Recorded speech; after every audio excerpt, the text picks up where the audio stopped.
Samina, mina, eh. এক cup বিষ বানাই স্বামীর জন্য। কি বলছিস? একটু গোবরের শরবত বানাই দেশবাসীর জন্য। কি বলছিস? হ্যালো প্রিয় দর্শক, সবাই কেমন আছেন? আশা করি অনেক অনেক ভালো আছেন। বরাবর মতো আবারও নতুন ভিডিও নিয়ে আসলাম। ভিডিওটি হলো দলাবিলাই এবং তমার। এবং চলুন, আমার চ্যানেল নতুন হতে গেলে চ্যানেলটি সাবস্ক্রাইব করবেন, লাইক কমেন্ট শেয়ার করবেন। নতুন নতুন ভিডিও পেতে হলে বেল আইকন বাজিয়ে রাখবেন। কি ক্লিয়ার না ভেজাল? সঠিক বলেছেন। Waka waka, eh. Samina, mina, eh.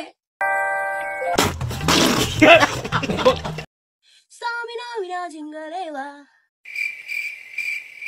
eh.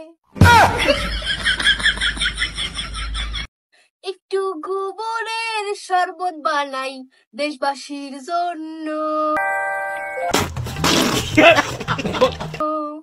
লেবু দিব, সঠিক বলেছেন। চিনি দিব, সঠিক বলেছেন। লবণ প্রেসিটা দিব। কি বলছিস তুই? একটু গোবরের শরবত বানাই কি বলছিস তুই? মানে দেশবাসীর জন্য। না খাইলে দেখতে ধরে খাওয়া দিব। শয়তানের তো। এক কাপ বিষ বানাই স্বামীর জন্য। কি বলছিস? দুধ দিব, সঠিক বলেছেন। আনারস দিব, সঠিক বলেছেন। চিনি দিব সামান্য, সঠিক বলেছেন। এক কাপ বিষ বানাই স্বামীর জন্য।